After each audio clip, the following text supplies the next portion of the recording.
Donc, bonjour à tous, j'espère que vous avez un bon visuel. Ça marche? Oui? Oui, j'espère que oui. Donc, architecture. Et on commence aujourd'hui les TDC, détection et correction d'erreurs. C'est un TD qui est particulièrement, je pense que c'est sympa parce qu'on va voir quelques idées qui sont utiles, je pense. Et bon, l'idée, comme vous savez, on va faire de l'évaluation continue. Donc, probablement la semaine prochaine ou la dernière semaine, on va faire un petit contrôle lors de la séance des TD, des CTD-C. Bon, c'est des TDA et TDB, on l'a déjà fait. Donc, CTD, c'est sur la détection et correction des erreurs. Bien entendu, détection et correction d'erreurs, un réseau. Et on va commencer un petit peu avec un tout petit peu de théorie. Je ne sais pas si vous avez vu ça. La première fois que j'ai vu une image, les modèles en fait des communications de Shannon Weaver, c'était au lycée en fait. Et c'est une image très typique du modèle de communication de Shannon Weaver, dans lequel il y a un émisseur d'un message, il y a un récepteur d'un message, donc ici des mecs.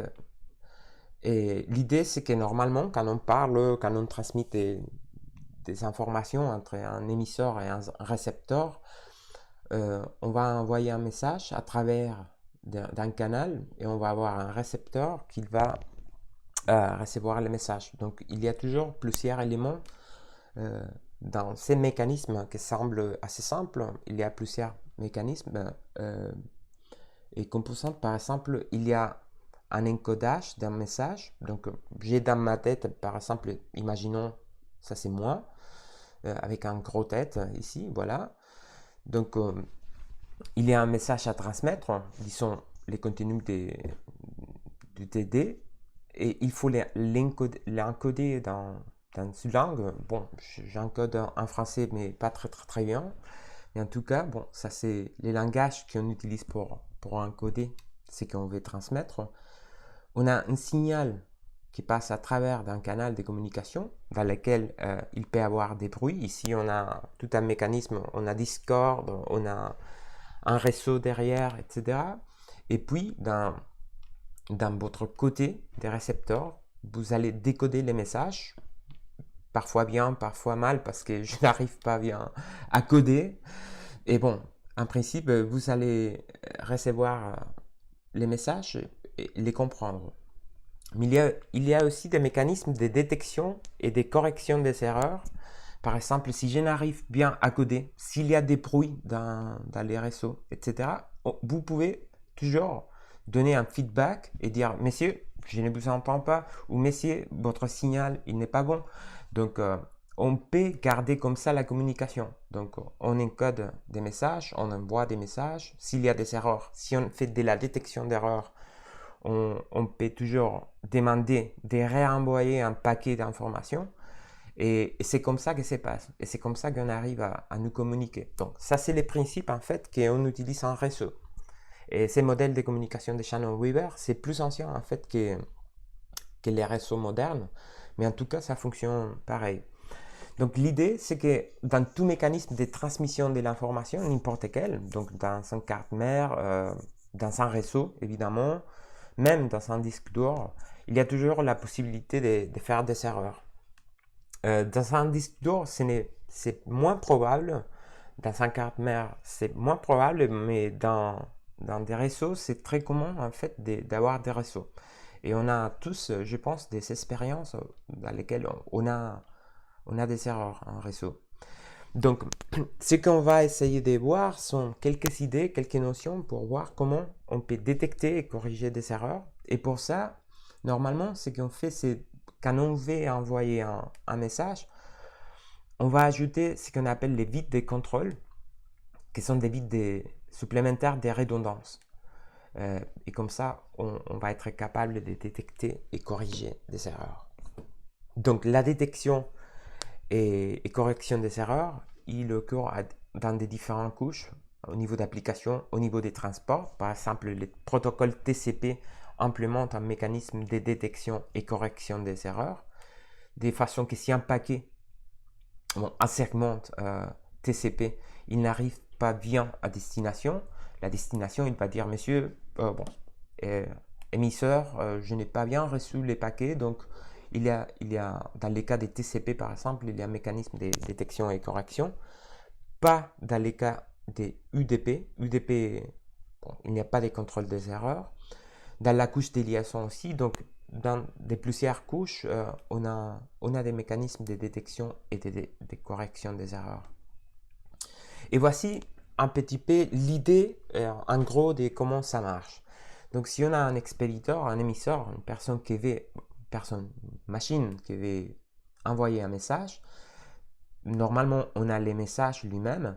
Et ce qu'on va faire, grosso modo, c'est de calculer un code, disons code A, du message. De façon qu'on va envoyer les messages plus les codes A, bon, ces codes qu'on vient de créer.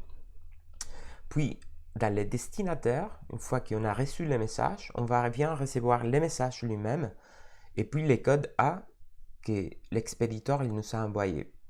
Donc, du coup, on va calculer un code B à partir du message et on va voir si cette code V c'est égal au code A ou pas. Si ce n'est pas, s'ils sont différents tous les deux, on peut dire, bon, on vient de détecter une erreur. Je vais vous montrer un petit peu, un petit exemple. Je vais changer, change Windows, ok.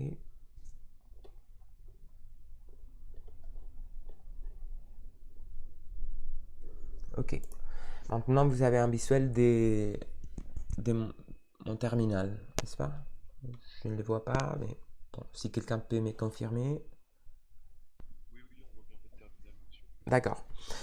Donc c'est très normal que je pense que vous avez l'expérience d'avoir téléchargé un fichier bon, d'installation, un fichier même parfois un PDF et vous avoir trouvé un signature SHA-256 ou un signature MD5, n'est-ce pas? Ça semble, bon, pas simple, ok, je vais le faire avec un enseignant.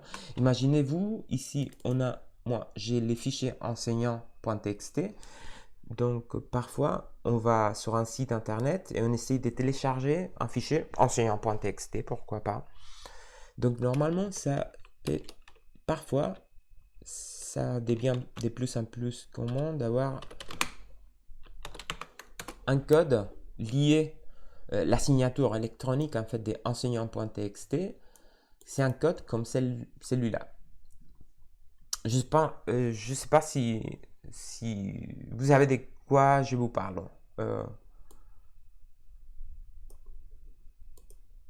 Bon, j'espère. Bon, comme je vous ai dit, ça devient de plus en plus normal de télécharger un fichier et que les fichiers, ils nous donnent une signature de type SHA-255, 56 ou MD5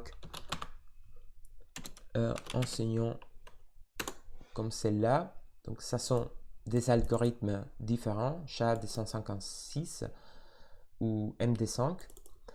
Et ça, c'est la signature électronique. Pourquoi c'est ça intéressant? Bon, ça, c'est un code hash. En fait, ça, c'est un code hash aussi.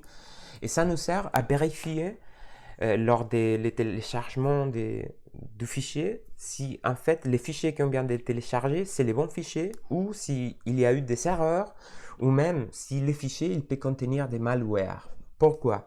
Alors si j'édite avec bim enseignant.txt, c'est un fichier quelconque, imaginez-vous que j'ajoute ici bon, tout simplement un petit espace, d'accord? Je n'ai bien de faire qu'ajouter un petit espace. Donc je télécharge, enregistre ça. Et maintenant, si je fais sur ces fichiers légèrement modifiés, si j'essaie d'obtenir la signature hash avec l'algorithme MD5, vous pouvez voir que même un simple espace, il change complètement la signature. Donc ces fichiers, ces signatures, c'est complètement différent. Et ça, c'est le cas pour les fonctions hash. Donc, ça c'est très intéressant pour vérifier que, bon, qu'on a téléchargé les bons fichiers et que tout se passe bien, qu'il ne contient pas des malwares.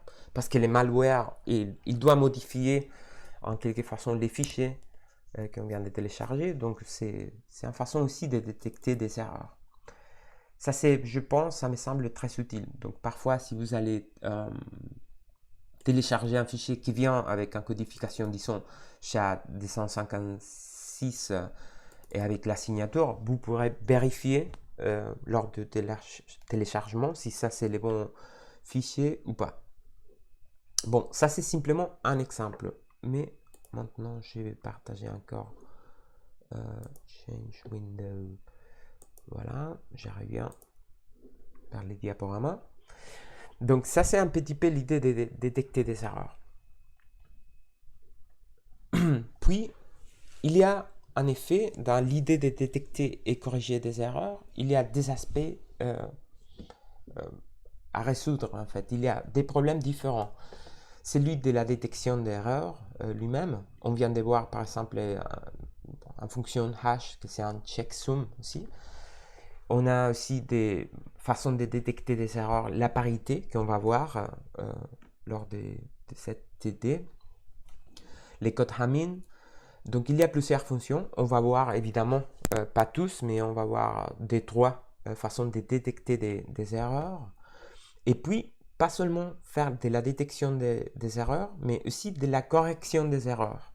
Donc, une chose, c'est de détecter une erreur, évidemment. Une autre chose, c'est d'être capable de corriger des erreurs.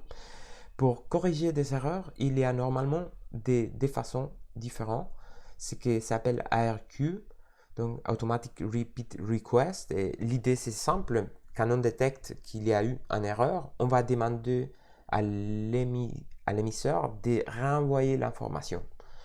Donc, voilà cette technique. Et puis, il y a une autre technique qui s'appelle Error Correcting Code, donc ECC, et qui sont des codes de redondance qui nous permettent, même dans les messages avec des erreurs, de récupérer l'information. Ça, c'est le cas, par exemple, des codes de Hamming, qu'on verra probablement, peut-être qu'on commence à les voir aujourd'hui, mais en tout cas, on va finir de les voir la semaine prochaine. Donc, ça sont les deux façons qu'on a de corriger des erreurs.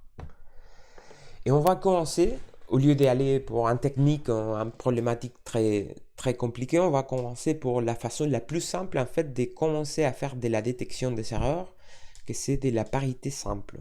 Je pense que peut-être même que vous avez commencé à voir ça.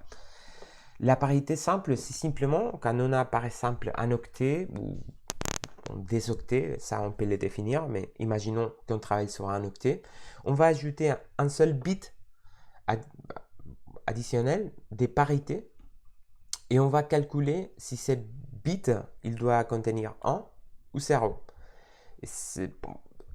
Donc parfois on va parler de ce qu'on appelle la parité paire. L'idée de la parité paire, c'est que la somme des bits, y inclut les bits de parité, doit donner un nombre pair des bits. Donc si et la parité impaire, c'est le contraire. Je vous montre ici dans un petit exemple. Donc si on parlait de la parité paire de cet octet, on va ajouter à l'octet lui-même un bit de parité que pour l'instant c'est inconnu, d'accord? Donc ici, ce qu'on va faire, c'est décompter, grosso modo c'est ça, décompter les nombres des ans qu'on a. Et on a bien un des 3 ans, n'est-ce pas? C'est un octet avec 3 ans. Donc comme c'est de la parité paire, ça va dire que les bits de parité, en gros, ces 3 bits plus les bits de parité, il doit nous donner un nombre pair des ans. Comme on a 3, on va ajouter ici un an. Donc les bits de parité, ça sera, dans ces cas, bon, ici c'est un peu, pardon, oui, ça sera un bit des ans. Bon, de façon un petit peu plus mathématique, on peut dire, en effet, les résultats, ça sera que si on fait l'addition binaire de tous les bits, y inclut les bits de parité, ça doit nous donner 0. Donc si on ajoute 1 plus 1, ça nous donne 0, plus 1, ça nous donne 1, plus quoi qui nous donne 0 plus 1. Donc ça c'est une façon un petit peu plus complexe. Ça me semble plus raisonnable peut-être simplement de compter les nombres des ans. Et voilà. Puis on a aussi parfois en codification des parités simples qu'on appelle la parité impaire, que c'est le contraire. Donc c'est simplement, on va compter les nombres des ans, donc 3 dans ces cas, et les bits de parité qu'on va ajouter, il doit nous donner en gros un nombre des bits impair. Dans ces cas, il faudrait ajouter un 0. Donc si on a un mot, un des 3 bits, c'est impair, et si on ajoute un 0, il nous reste tous les messages à envoyer, ce sera de la parité impair. Bon, de façon mathématique, si on ajoute tous les différents bits, les résultats, ça devrait être 1. Donc, des coups X, donc les bits de parité, ça sera 0. Donc, voici, je vous laisse faire simplement ces petits exercices de la parité simple. Donc, on a des différents octets et on parle de la parité paire. Donc, on va calculer Alors, Jordan, il a été très rapide et il nous dit 1, 0, 0. Donc, 1, 0, 0. Tout le monde est d'accord ou pas?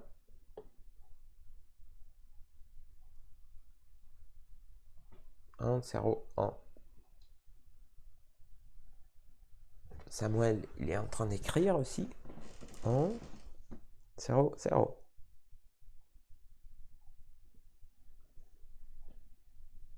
1, 0, 0, Pierre. 1, 0, 0. Oui, je pense que... Bon, oui, évidemment, c'est ça.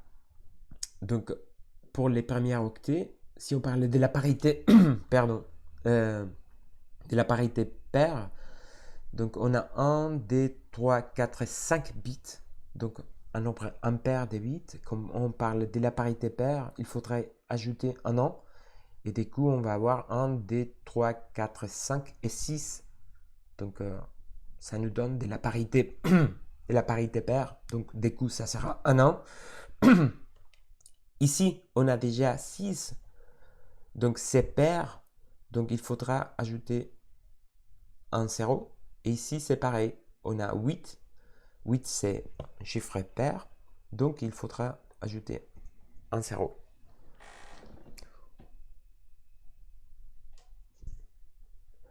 Voici, c'est le même exemple, mais avec de la parité impair. Donc ça, on doit les donner.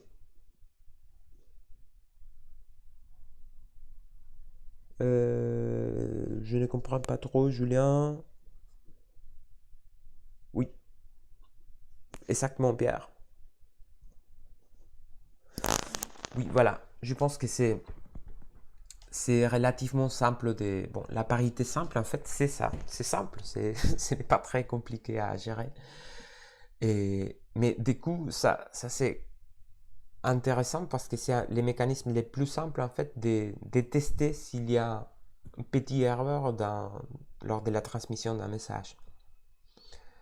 Jordan Chambiliard, il vient de dire que c'est pas très dur de compter les ans. Oui, vous avez raison. En tout cas, c'est la base en fait de tous les genres de codification qu'on va faire après. Donc c'est bien de... Mais oui, vous avez raison, c'est pas très dur de faire ça. Maintenant, ça commence à monter en difficulté, mais en restant encore simple, d'accord? Sur la base de la parité paire, il y a un mécanisme qui s'appelle la parité croisée ou la parité verticale et longitudinale. Bon, les deux sont des façons différentes d'appeler les mêmes méthodes. Donc voici l'idée, c'est que les bits de données d'un message quelconque sont mis dans un bloc de m lignes et n colonnes. On va voir après un exemple et comme ça on va visualiser. Mais bon, vous pouvez voir, imaginez-vous qu'on a 21 bits à transmettre. Donc on peut mettre les bits en 7 colonnes et 3 lignes, par exemple. Donc là, dans ces cas, dans cette méthode de la parité croisée, un bit oui, ça sera de la parité paire. Et ce qu'on va faire, c'est d'ajouter pour chaque colonne et chaque ligne un bit de parité. Du coup, on va avoir un message total. Donc, si le message, c'est des m multiplié par n bits, donc 7 multiplié par 3, qui nous donne 21, le message total qu'on va coder, ça sera des m plus 1 multiplié par n plus 1. Donc, ça sera plus large. Donc, si par exemple, on parlait de ça, des 21 bits, qu'on met dans un bloc des 3 lignes et 7 colonnes, ça va contenir, bon, vous pouvez faire les comptes, si vous voulez, combien de bits le message transmis contiendra-t-il si nous utilisons la parité croisée. Donc ça sera cette valeur-là. Bon, sinon, ce n'est pas grave, ce n'est pas la partie la plus importante, je vous donne ça. Donc ça sera 4 multiplié par 8, donc 32 bits. Et voici, on va avoir un visuel et ça sera plus simple à comprendre comment ça fonctionne, la parité croisée. Donc, imaginons qu'on a 7 messages des 21 bits et on va les mettre, comme on a dit, en 3 lignes et 7 colonnes, d'accord? Donc, voici les messages et voici la façon de l'arranger. Donc, ce que la parité croisée nous donne, ce qu'on va faire, c'est ajouter des bits de parité dans la dernière colonne et des bits de parité dans la dernière ligne. Et c'est pour ça que les messages à la fin, ça sera un petit peu plus large que les messages au début. Donc, comment est-ce que ça fonctionne? C'est qu'on va faire colonne par colonne, on va calculer les bits de parité paires. Donc ici, par exemple, on a 0, 1, 1. Du coup, on a déjà 2 ans, comme c'est de la parité paire. Cette bit ici, ça sera 0. On est d'accord? Comme Jordan il vient de dire, c'est pas très dur de compter les ans, n'est-ce pas? Donc on compte les ans et ça doit nous donner un nombre pair des ans. Et puis ligne par ligne, oui, colonne par colonne, on va faire pareil. Donc on va compter. Alors, ça sont les colonnes, ça sont les lignes. On est d'accord. Donc, on va faire pareil. Donc, ici, on va mettre un bit de parité. Comme on a un des 3 ans, il faut ajouter un an, de façon qu'on a de la parité paire dans cette ligne-là. Et bon, ce qu'il faut faire, en fait, c'est de faire la même opération pour tous les différents colonnes et pour toutes les différentes lignes. Jordan, est-ce que c'est assez dur ou non plus? Alors, Jordan, bon, je pense que ce n'est pas très dur, n'est-ce pas? Dans ces cas, c'est simplement ça. Ça, c'est la parité paire. Ça, c'est la parité paire de cette colonne, etc. Et vous pouvez voir que, bon, voilà, ça, c'est les messages. Mais finalement, on a aussi, oui, plus 1, voilà. Donc, finalement, on a ici une interrogation parce que, bon, ça, c'est simple pour les différents colonnes et les différentes lignes décomptées pour la parité paire. Mais dans cet endroit ici, qu'est-ce qu'on doit mettre? Bon, ce qu'on doit mettre, en fait, c'est de la parité paire de la dernière ligne, que c'est la même, la ligne de parité elle-même. Donc, on a 0, 0, 1 an, 2 ans, 3 ans. Donc, il faut ajouter un an, n'est-ce pas? Et comme ça, on a 4 ans, et c'est de la parité paire, ici, dans cette ligne-là. Et puis, ce qu'on peut faire, c'est de vérifier que c'est le bon résultat. En effet, si on fait la parité paire de la dernière colonne, ça doit nous donner, donc ça et ça, il doit être coïncidentes, tous les deux. Et comme ça, finalement, on peut envoyer un message complet avec de la parité croisée, qui c'est composé de... On va commencer à lire ligne par ligne les messages. Donc 0, 1, 0, 0, 0, 1, 1, 1, 1, 0, 1, etc. Et c'est ça les messages qu'on envoie. On va envoyer, d'accord? Ici, je vais vous laisser un petit peu de temps pour faire vous-même cet exercice. Donc, c'est un petit peu le contraire. Ici, on vient de calculer en fait la parité croisée. et les messages qu'on doit envoyer. Ici, on vient de recevoir un message. Les messages, c'est dans un bloc de 3 lignes de 5 bits. Donc, un des 3 lignes de 5 bits. Et il y a un bit de parité.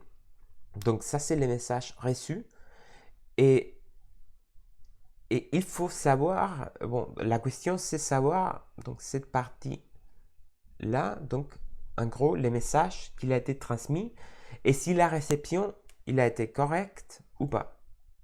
Donc, je vous laisse faire ou si vous avez des questions, vous pouvez me poser des questions maintenant.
Oui, alors, Samuel, vous avez raison.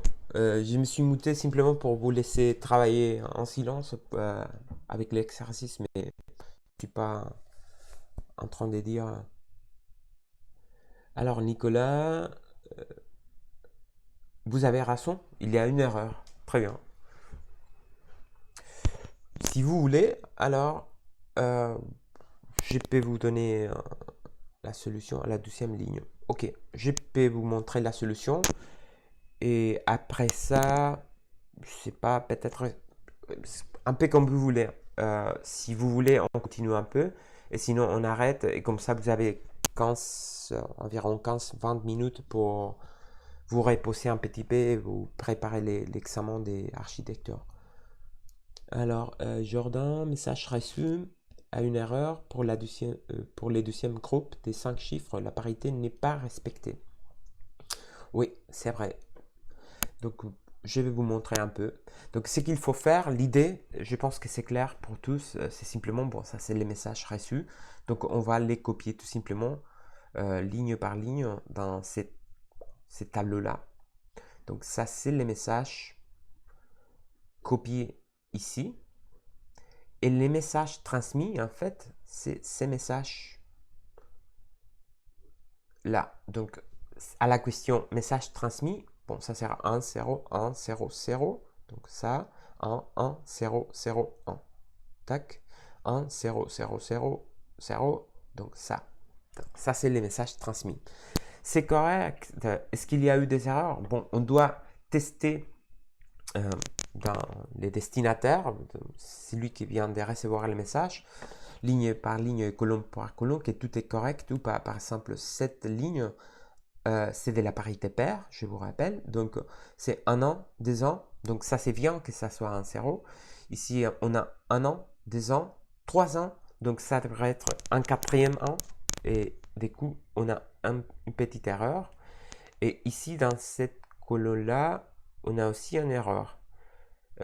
Donc, ça devrait être... Bon, ça, c'est ce qu'on vient de recevoir. Il devrait être 1 an ici. Et du coup, la valeur ici, ça devrait être un 0. Ça, c'est, on peut dire, les bits de vérification. Ça et ça doit être toujours... bon, ça doit nous donner de la parité paire ici. Et ça doit nous donner de la parité paire. Donc, c'est correct, les messages? Non. Il y a en effet des erreurs. Qui sont cette erreur-là et cette erreur-là. Et du coup, bon, même les bits de vérification, il y a une petite erreur. Puis, alors, c'est un moment un peu critique parce que on vient de voir la parité croisée. Je pense que c'est encore relativement simple. Et maintenant, ce qu'il nous reste à voir, en fait, pour CTD, c'est les codes de Hamming, que c'est un petit peu plus complexe. Ce n'est pas trop, mais un petit peu plus complexe. Donc, si je vous fatigue, j'ai l'impression que si je vous fatigue un petit peu maintenant, peut-être que vous allez être un petit peu plus morte d'ici à 20 minutes environ. Donc, je ne sais pas si arrêter ici et vous laisser un petit peu de temps parce que vous avez eu un examen, un TD d'anglais ce matin, n'est-ce pas?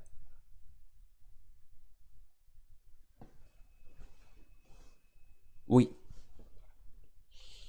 Donc, oui, je pense que je vais laisser ici les TD, d'accord? Il nous reste à voir ça, les codes des Hamming. Donc, je vous propose pour la semaine prochaine, si vous êtes d'accord, on voit les codes des Hamming.